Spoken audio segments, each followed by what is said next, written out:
할렐루야. 네, 우리 주일 2부 예배에 오신 여러분을 주님의 이름으로 환영하고 축복합니다. 옆 사람에게 이렇게 인사하겠습니다. 하나님은 당신을 사랑하십니다. 하나님은 당신을 사랑하십니다. 또 하나님은 당신을 선택하시고 부르셨습니다. 하나님 당신을 선택하시고 부르셨습니다. 아멘. 저를 보지 마시고 옆 사람을 보셔야 돼요. 옆 사람. 옆 사람이 하려 하는데 뻘쭘하잖아요. 이렇게 멍하니 있으시면. 다음부터 꼭 해주시기 바라요. 우리 지난주 한 주 동안 하나님께 감사하는 내용을 적어보자 했죠. 그리고 그것을 주일날 가져오셔달라 부탁드렸는데 어찌나 많은 분들이 이렇게 또 참여해 주셨는지 잠깐 영상 우리 한번 볼까요? 네, 많은 분들이 기록하셨겠지만 그 중에도 잊지 않으시고 그 감사 노트를 챙겨 오셔서 사진을 찍어주신 분, 참여해 주신 분이 223명. 와우, 할렐루야. 예, 그래서 우리 귀한 영상 만들 수 있음에 감사드립니다. 다음에 더 많은 분들이 함께 동참해 주시기를 바랍니다. 저는 지난주 원로 목사님과 함께 태안에 나무를 심으러 갔다가 근처에 장년과 다음 세대가 함께 예배드리며 다음 세대의 그 사역이 부흥하는 그 교회가 있어서 그곳에서 예배를 드리고 교회 탐방을 했습니다. 이 교회는 일부 예배가 9시 시작을 해요. 그리고 다음 세대들이 9시에 함께 와서 장년들과 함께 예배를 드립니다. 사진을 한번 보시면요. 이제 지금 찬양팀 사진인데요. 대부분의 여기에 참여하는 찬양팀 대원들이 다 아이들이에요. 뒤에 이제 어른분들도 좀 계시지만 대부분이 아이들이 이렇게 찬양을 하고 또 부모와 함께 예배를 드리는 아이들이 훨씬 이제 초등학생 저학년들은 다 부모님하고 같이 예배를 드리더라고요. 그래서 이 교회에서 예배를 드리면서 제가 좋았던 점은 지금 이 시대가 얼마나 깨어진 가정들이 우리 주변에 많은지 모릅니다. 그런데 예배로 가정이 하나가 되고 예배로 부모와 자녀가 함께 예배를 드리며 회복하는 모습을 볼 수 있었어요. 그게 참 좋았습니다. 그래서 온 세대가 함께 드리는 예배가 이 시대에 정말 필요하는구나 라는 것을 좀 깨닫게 되는 시간이 되었습니다. 그래서 예배로 가정이 하나가 되는 교회, 예배로 부모와 자녀가 함께 하나가 되고 회복하는 교회를 함께 만들어 가시는 복된 상강교회 성도님들이 되시길 주님의 이름으로 축복합니다. 아멘. 오늘은 2024년 목회년도가 끝나는 마지막 주예요. 이제 2025년 새해가 이제 되는 목회년도 새해가 됩니다. 그래서 이번 연도 표어가요. 부모와 자녀가 함께 믿음의 유업을 계승해 나아가는 교회입니다. 우리 한번 따라 해볼까요? 부모와 자녀가 함께 믿음의 유업을 계승해 나아가는 교회. 아멘.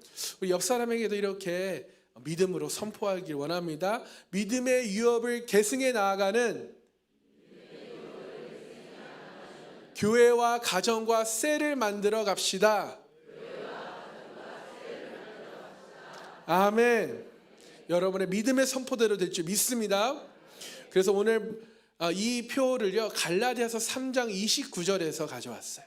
너희가 그리스도의 것이면 곧 아브라함의 자손이요 약속대로 유업을 이을 자니라. 아멘. 여러분, 유업을 이을 자, 이것을 한 단어로 말한다면 어떤 단어가 떠오르시나요? 유업을 이을 자, 바로 상속자를 얘기합니다. 그래서 오늘 말씀을 통해서 우리가 어떠한 상속자인지, 어떤 유업을 받아야 되는지, 우리의 정체성을 정확하게 깨닫고 어떤 유업을 약속해 주셨는지 우리 함께 살펴보도록 하겠습니다. 오늘 본문 갈라디아서 3장의 핵심 단어는 바로 율법과 믿음과 약속이에요. 뭐라고요? 율법과 믿음과 약속. 이 세 가지인데요. 자, 율법이란 우리 19절에 이렇게 표현합니다. 함께 읽어보겠습니다. 시작. 그런즉 율법은 무엇이냐? 범법함으로 더하여진 것이라. 천사들을 통하여 한 중보자의 손으로 베푸신 것인데 약속하신 자손이 오시기까지 있을 것이라. 아멘. 자, 율법, 즉 하나님의 거룩한 정의와 표준이 계시되자 여러분 인간의 연약함과 죄가 다 드러나게 되죠. 그러니까 율법이 주어지자 우리가 죄인인 줄 알게 된 거예요. 그 율법이 우리에게 모세를 통해서 주어지기 전까지는요, 우리가 죄인인 줄 모르고 살았던 것이죠.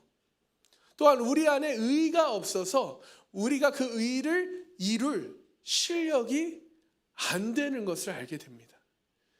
그래서 갈라디아서 3장 23절에서는요, 믿음이 오기 전에는 우리는 율법 아래에 매인바 되었다. 그리고 계시될 믿음의 때까지 갇혔느니라 라고 말씀해요. 우리는 율법 아래에 매인바 되고 율법 아래에 인간은 다 사망 선고를 받은 줄 알게 된 것이죠. 그러면서 24절에 이같이 율법이 우리를 누구에게로 인도한다고 말씀하시나요? 그리스도에게 인도하는 초등교사가 돼서 우리로 하여금 믿음으로 말미암아 의롭다함을 얻게 하려 함이라. 아담은 불순종으로 범죄한 인생이 되었고요. 에덴 동산에서 쫓겨난 후에 이 땅에 사망의 냄새를 피워내고 도시를 중심으로 인간 중심의 삶을 살아가는 삶이 되었죠. 그러다가 아브라함의 시대가 지나고 모세의 때에 들어와 율법이 주어졌죠. 그 율법을 받고 나니까 어때요? 인간이 너무나 하나님의 기준에 의해서는 너무나 형편없는 거예요. 우리는 그 율법의 요구대로 살아날 능력조차도 없는 거예요. 그를 자원하는 마음도 없는 것이었어요. 그래서 우리는 누군가를 기다릴 수밖에 없는 존재로 살게 된 것입니다. 누군가 우리를 구원해 줄 자가 필요하겠구나. 그래서 역설적으로 율법이 우리를 자동적으로 그리스도를 바라보게 만드는 역할을 하게 된 것입니다. 할렐루야. 그래서 24절에 그렇게 얘기하는 거예요. 이같이 율법이 우리를 그리스도께로 인도하는 초동교사가 되어 우리로 하여금 믿음으로 말미암아 의롭다함을 얻게 하려 함이라. 아멘. 지금 갈라디아 교회에 문제가 있었어요. 이 문제는 바로 믿음과 할례에 대한 문제예요. 믿음이 먼저냐 할례냐. 그러니까 할례를 받음을 통해서 구원을 받을 수 있다라고 막 논쟁을 하는 거예요. 그래서 사도 바울이요, 이 믿음과 할례에 대해서 구약의 인물 한 명을 이야기하는데 그 인물이 바로 누굽니까? 누구일까요? 아브라함이에요. 자, 아브라함이 되기 전에 아브람이라는 이름을 가졌죠. 자, 아브람. 자, 이 두 번째 우리가 믿음을 가지고 오늘 지금 또 얘기할 텐데, 믿음이란 여러분 창세기 14장을 보면 그 이제 연합 왕들이 싸움을 해요. 4명의 왕과 5명의 왕이 연합해서 전쟁을 벌이는데요. 누가 이깁니까? 이 4명의 연합 왕이 이겨요. 그리고 이 왕들이 소돔에 거주하는 조카 롯, 그들을 사로잡고 재물까지 노력하죠. 아브라함은 그 소식을 듣고 집에 훈련된 병사들 318명을 데리고 쫓아갑니다. 롯을 구하려 가요. 그리고 그 싸움에서 승리해서 빼앗겼던 모든 조카 롯과 재물과 부녀와 친척을 다 찾아옵니다. 그리고 나서 15장 1절에 이렇게 말씀해요. 우리 함께 15장 1절 함께 읽겠습니다. 시작. 이후에 아브라함의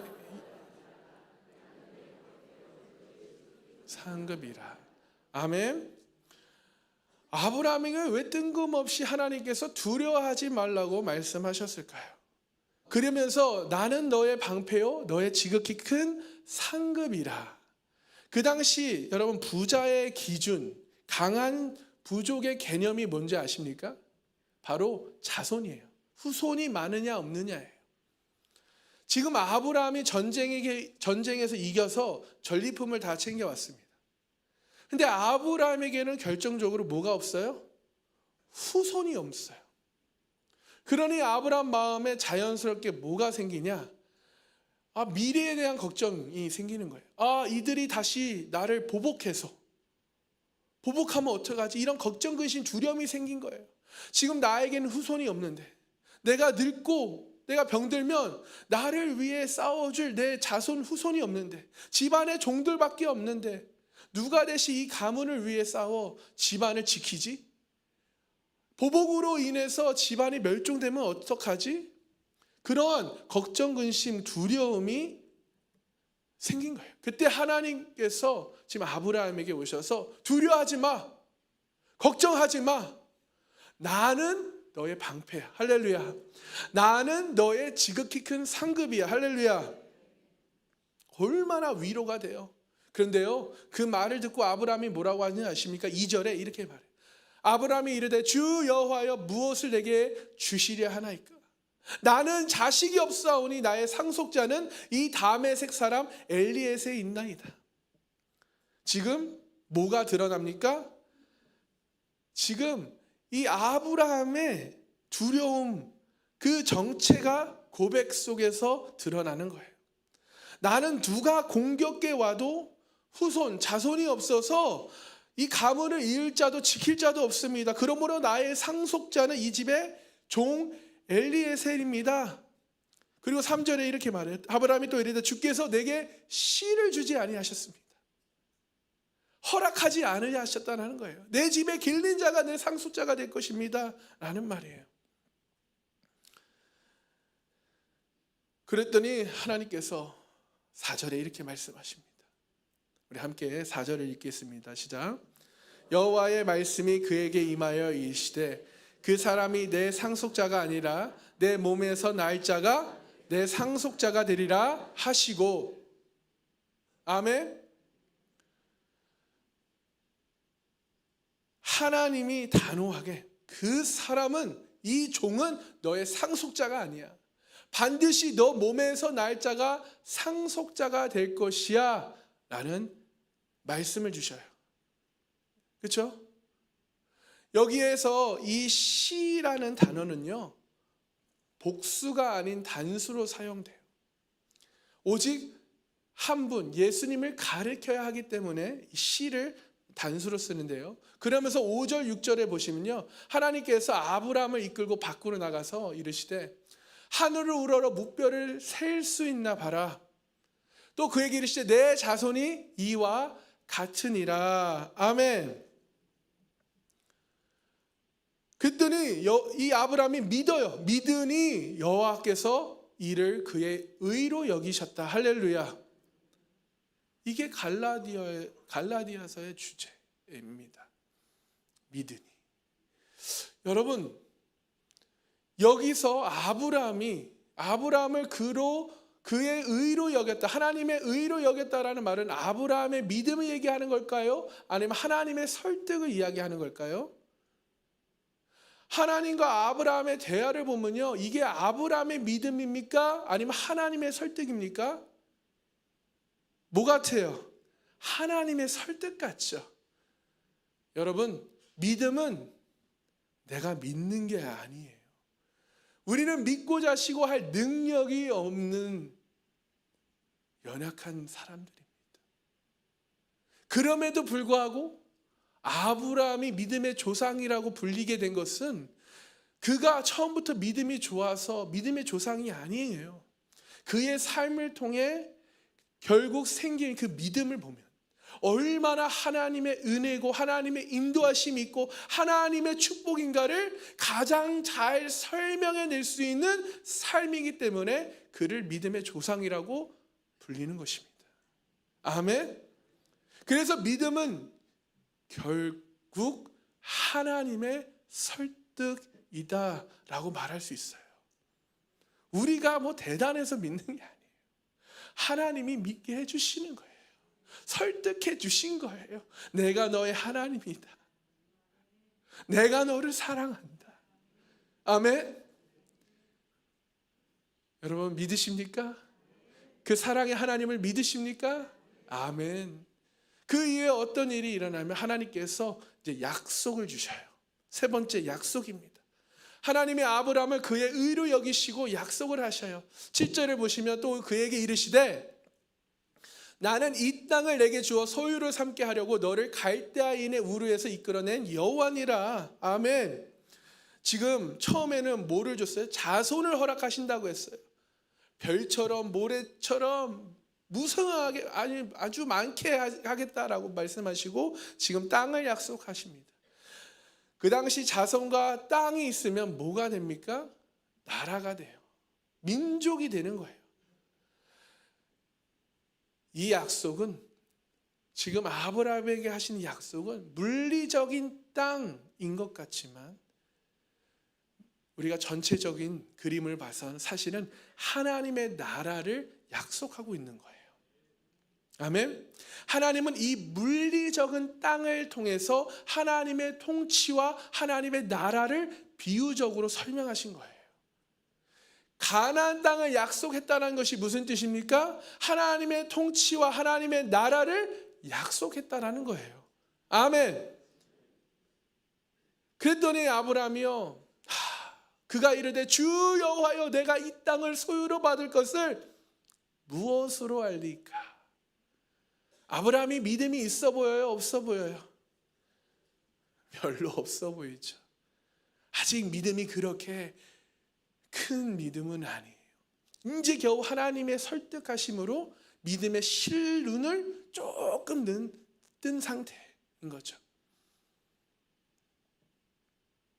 무엇으로 알리까? 무엇으로 그것을 증거로 보이시겠습니까? 그렇게 묻자 하나님이 9절 11절에 여호와께서 그에게 이르시되 나를 위하여 3년 된 암소와 3년 된 암염소와 3년 된 순양과 산비둘기와 집비둘기 새끼를 가져올지라.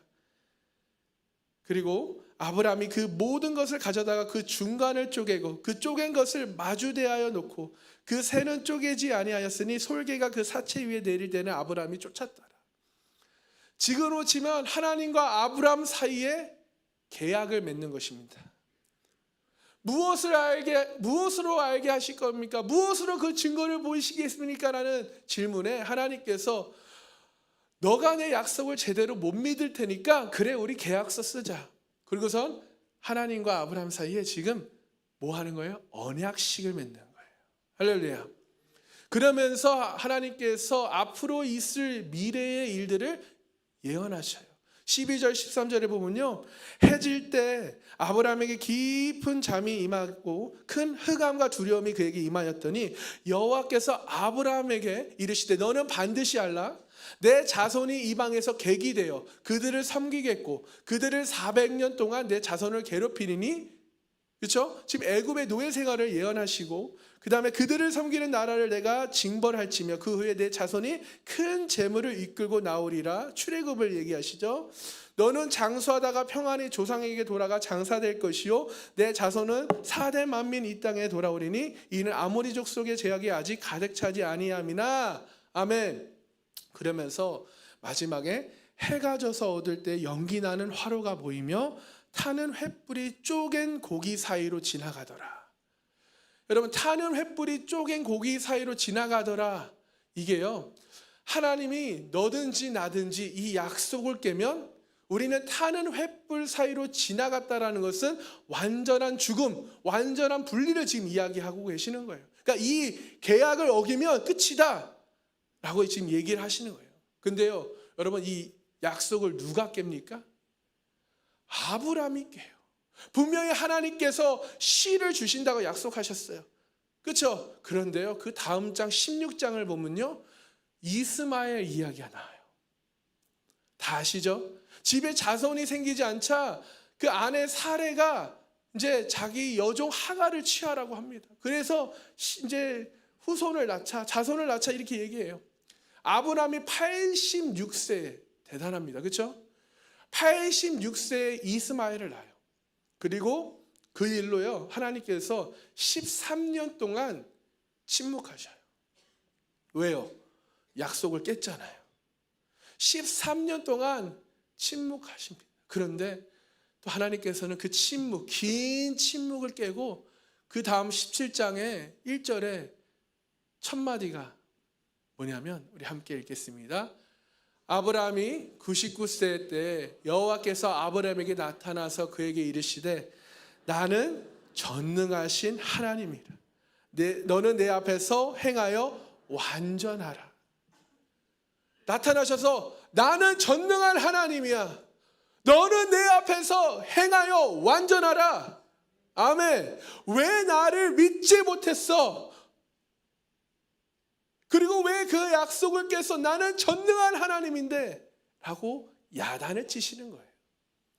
여러분, 야단을 치시는 게 복인 줄 믿습니다.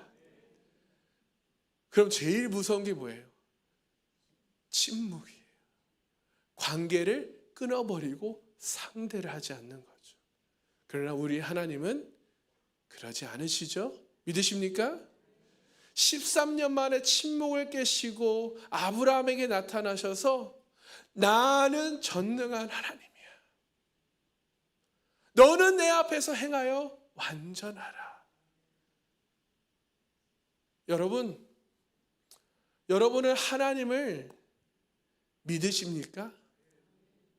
전능하신 하나님을 정말 믿으세요? 그럼 끝까지 믿으세요. 여러분의 자녀를 위해서도, 여러분의 남편과 아내를 위해서도, 여러분의 가정, 재정의 문제를 위해서도 끝까지 믿으시기 바랍니다. 여러분, 저는 이렇게 생각해요. 나 같은 사람도 하나님이 사용하시는데,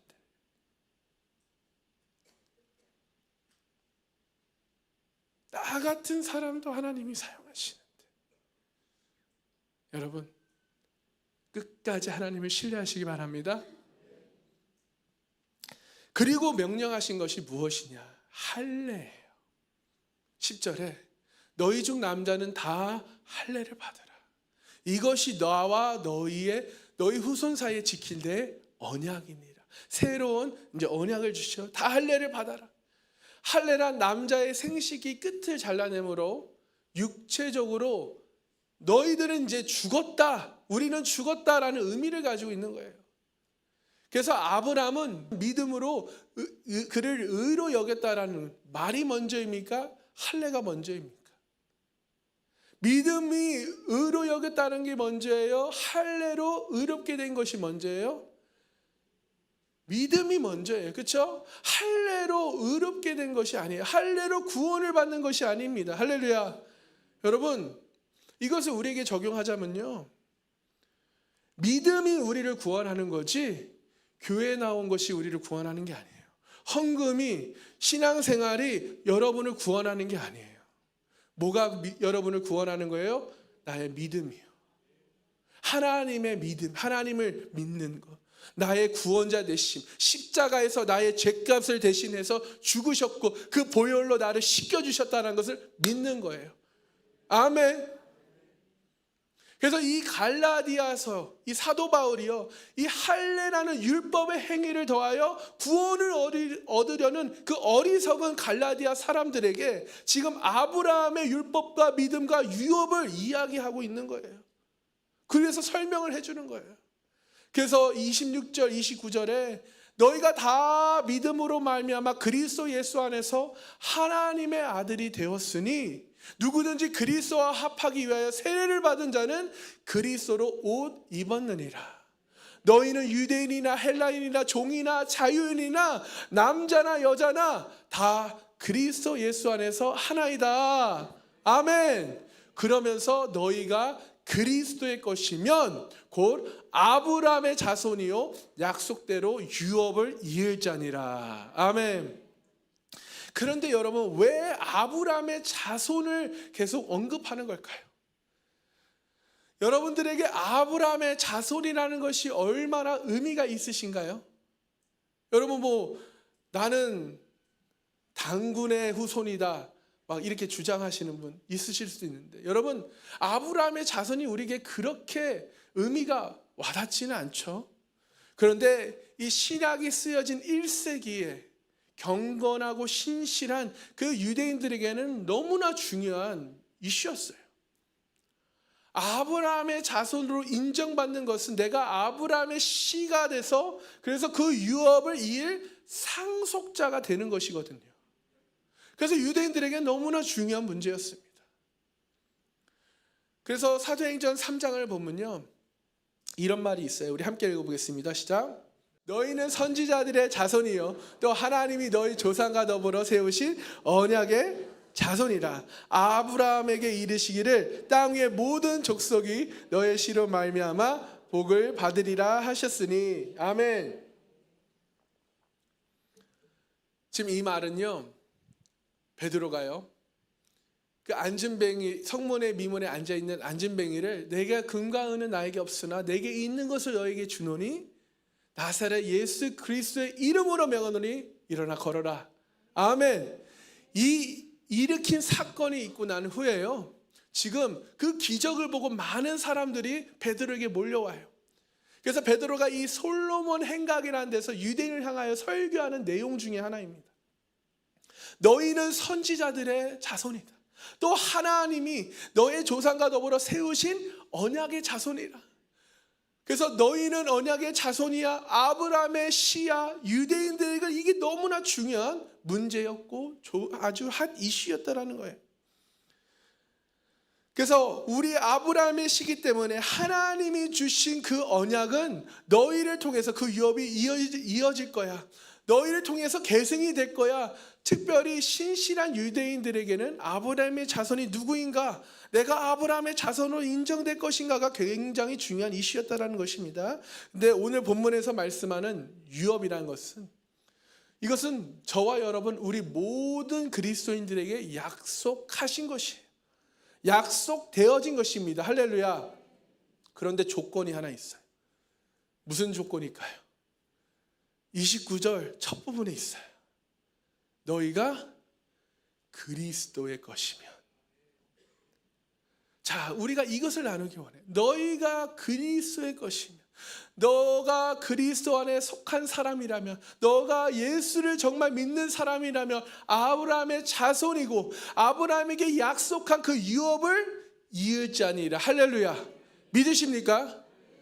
여러분 그리스도에게 속한 자이십니까? 너희가 그리스도의 것이면 아브라함의 복을 이어받을 상속자라는 말이에요. 우리가 주목해야 될 말씀이 바로 이거예요. 너희가 그리스도의 것이면. 여러분 그리스도의 것입니까? 정말 그리스도의 것이세요? 바울 사도는 본인이, 여러분 내가 어떤 사람이었는지, 어떻게 예수 그리스도의 것이 되었는지 갈라디아서 2장 20절에 이렇게 고백을 해요. 우리 함께 읽어보겠습니다. 시작. 내가 그리스도와 함께 십자가에 못 박혔나니 그런즉 이제는 내가 사는 것이 아니요 오직 내 안에 그리스도께서 사시는 것이라. 이제 내가 육체 가운데 사는 것은 나를 사랑하사 나를 위하여 자기 자신을 버리신 하나님의 아들을 믿는 믿음 안에서 사는 것이라. 아멘. 그리스도의 것에 대해서 바울이 세 가지를 처음에 얘기해요. 무엇입니까? 내가 그리스도와 함께. 할렐루야. 이것은요, 나는 예수님을 만난 사람입니다. 예수님과 함께하는 사람입니다. 예수님을 따라가는 사람입니다 라고 고백하는 거예요. 두 번째는 무엇입니까? 십자가에 못 박혔나니, 나는 예수 그리스도와 함께 십자가에 못 박혔나니. 여러분 십자가에 못 박혔다는 게 뭐예요? 내 죄가 회개를 통해 죄 문제가 해결이 확실히 되었다라는 것을 믿는 거예요. 죄의 유혹이 올 때마다, 죄를 질 때마다 내가 십자가 앞에 나아간다, 회개한다 라는 고백인 것입니다. 여러분 그러고 계십니까? 날마다 주님 앞에 나와 회개하고 계십니까? 아멘. 그러면서 세 번째 고백이 뭐예요? 그런즉 이제는 내가 사는 것이 아니요 오직 내 안에 그리스도께서 사는 것이라. 나는 죽고 옛사람은 죽고 새 사람이 돼서 예수 그리스도가 나의 주인이십니다. 주님만이 나의 왕이십니다 라고 고백하는 거예요. 이런 고백의 신앙을 살아가시는 우리 복된 상강교회 성도님 되시기를 주님의 이름으로 축복합니다. 그래서 그리스도의 것이면, 너희가 그리스도의 것이면이라는 건 나는 예수님을 정말 만난 사람입니다. 내 죄가 회개를 통해 나의 죄값이 해결되었습니다. 그리고 나는 날마다 주님 앞에 나아가 회개를 합니다. 그래서 나는 죽고 예수 그리스도가 나의 주인이십니다. 아멘. 이런 사람이 예수 그리스도께 속한 자라는 것입니다. 여러분, 진정한 회개란, 여러분 19장 8절을 보면요, 삭개오의 이야기가 나와요. 삭개오가요, 예수님을 만나고 나서요, 주께 여쭈되 주여 보시옵소서, 내 소유의 절반을 가난한 자들에게 주겠사오며 만일 누구의 것을 속여 빼앗은 일이 있으면 내 갑절이라 갚겠나이다.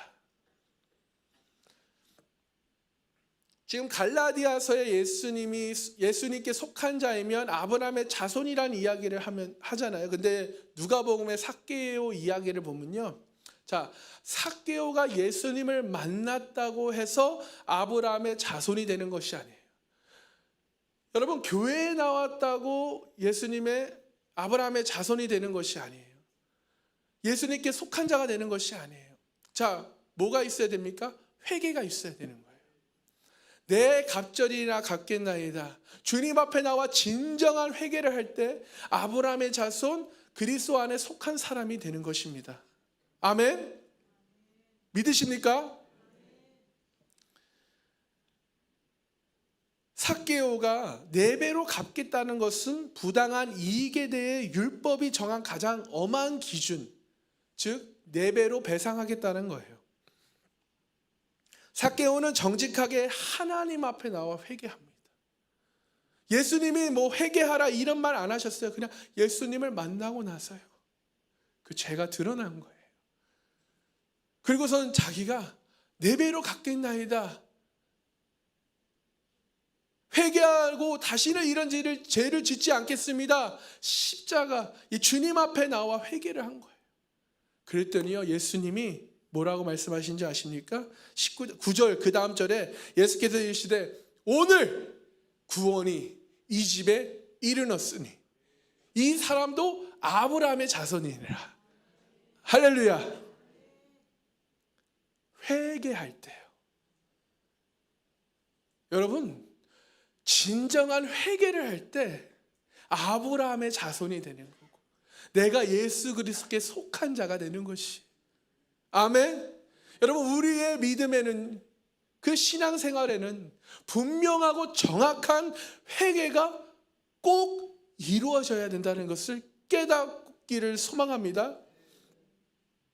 회개하는 자마다, 예수 그리스도의 보혈로 씻김받는 자마다 그리스도의 것이요 아브라함의 자손이요 약속대로 그 유업을 이을 자가 되는 것이에요. 할렐루야. 아멘. 그래서 그 유업을 이을 자가 되시기를 주님의 이름으로 축복합니다.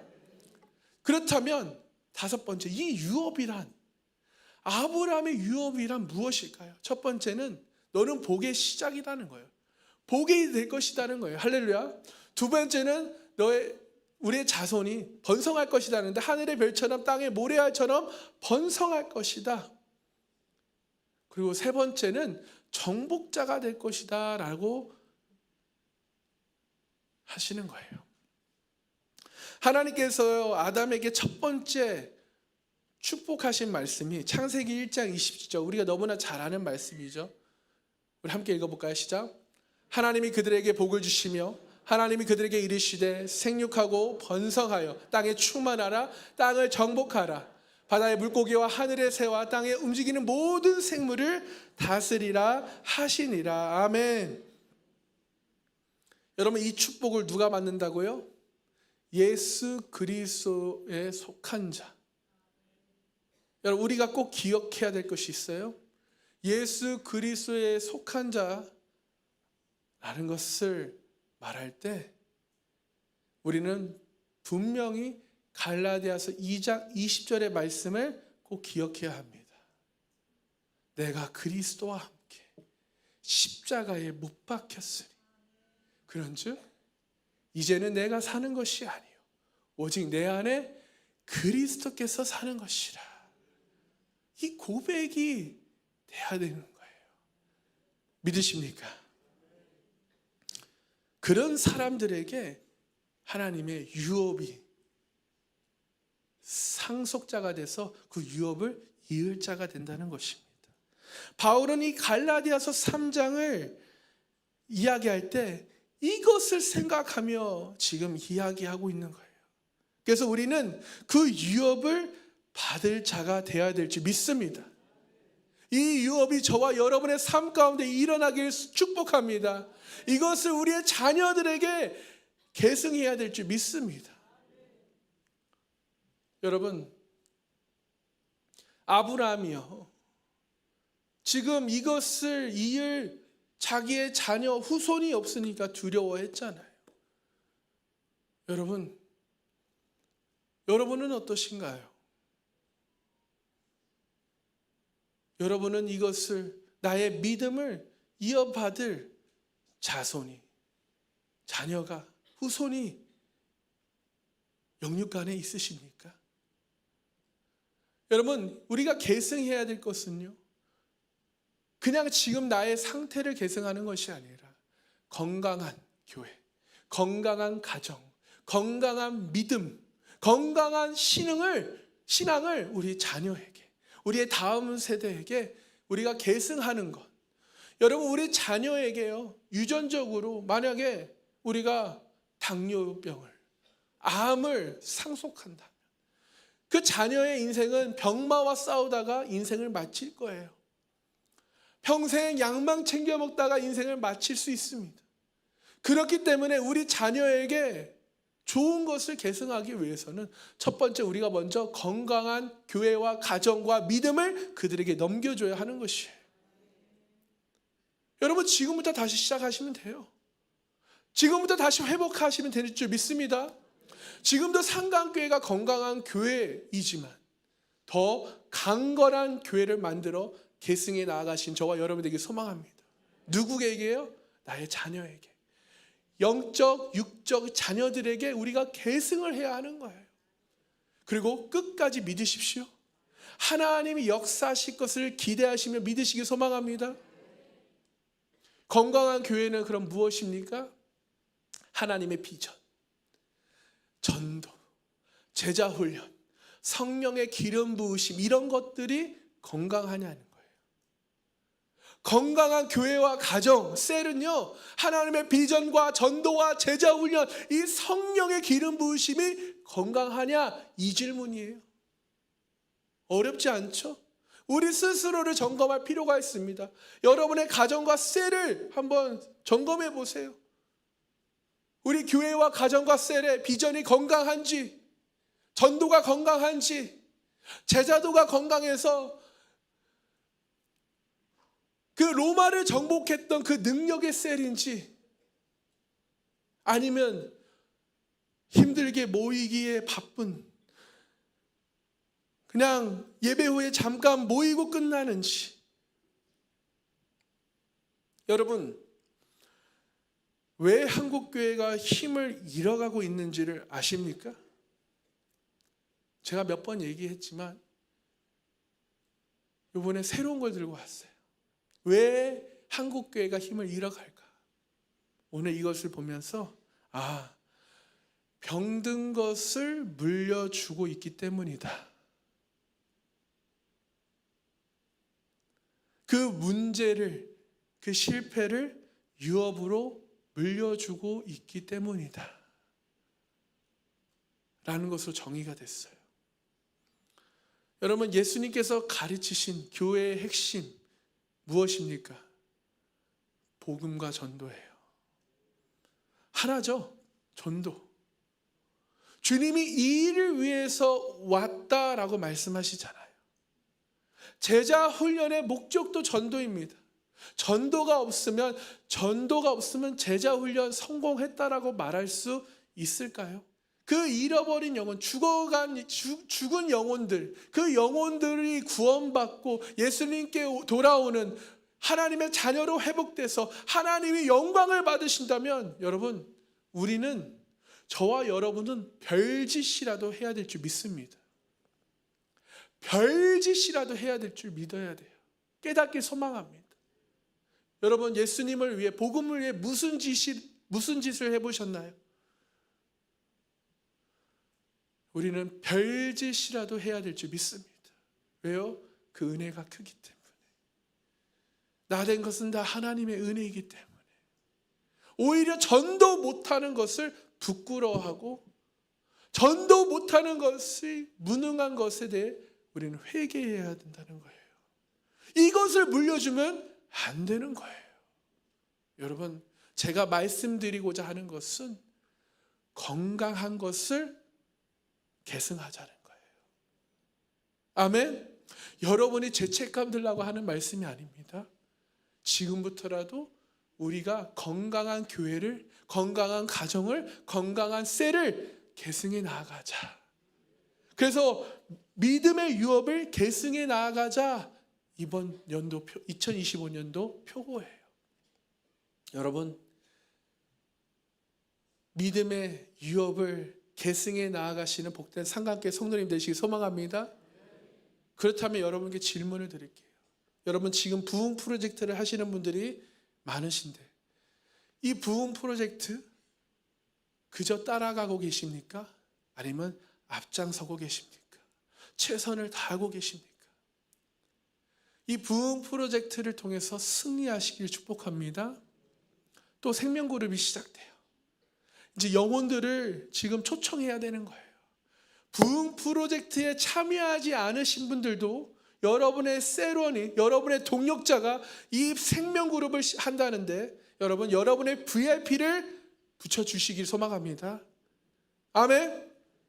그래서 우리의 가정과 우리의 교회와 우리의 셀이, 상강교회 비전이 건강하고 전도가 건강하고 제자도가 건강해서 하나님이 디자인한 그런 건강한 셀, 그 로마를 정복했던 그 능력의 셀을 함께 만들어 계승해 나아가시는 복된 상강교회 성도님 되시기를 주님의 이름으로 축원합니다. 아멘.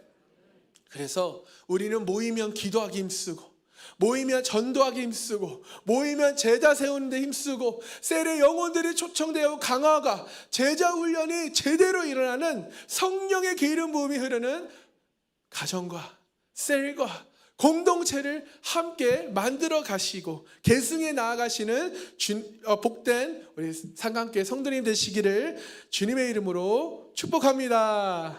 아멘. 함께 기도하겠습니다.